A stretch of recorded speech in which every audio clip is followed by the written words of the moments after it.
Hello everyone, welcome back. This is second part of the video of aggregate demand. Aggregate demand in a two-sector model has two components, consumption and investment, because the sum total of consumption and investment is equal to a two-sector economy model. Okay, so if a household sector demands for consumption, then the producer sector demands for the investment, and both are equally necessary. We need to invest also, we need to consume also. So for this we need to understand about the schedule of aggregate demand.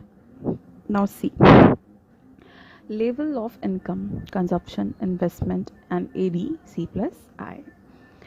Level of income was denoted by the symbol Y, consumption by C, investment by I, and AD C plus I. Okay, now look at the first level of income, that is 0.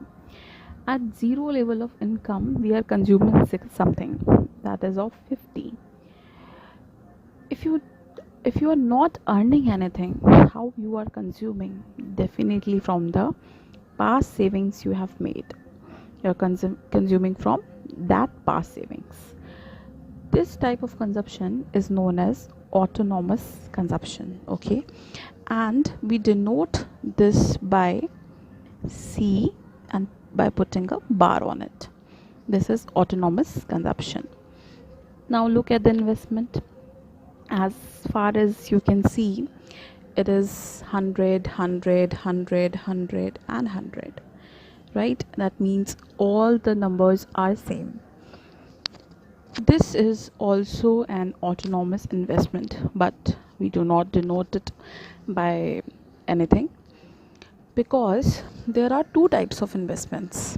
The first is autonomous and the another one is induced investment.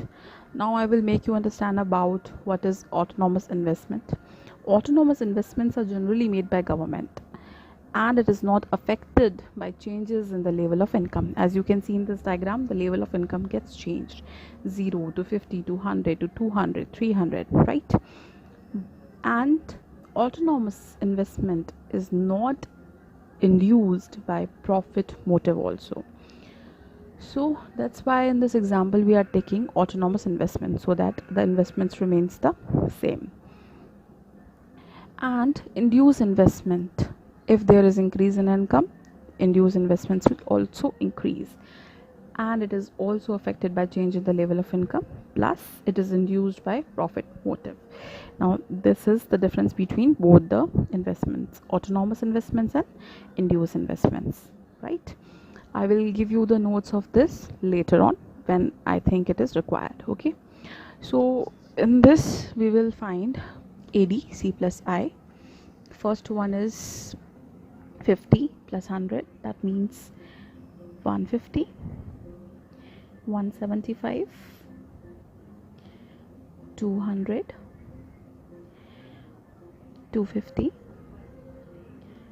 300, 250 plus 100 is 350, 300 plus 100 is 400. That's how we can find the schedule of AD. All the digits are there. Now we have to plot it on the graph. So I have plotted for you already. Now see, the income is here, the aggregate demand is lying on y-axis. What is this same on the same level? 100, 100, 100, that is the investment, correct? So I will denote it by I. Another, on this point below 100, what is below 100? 50. What is 175? 100, 150, 200, right? So this is consumption. See, now 4 of the things are here. Income is here,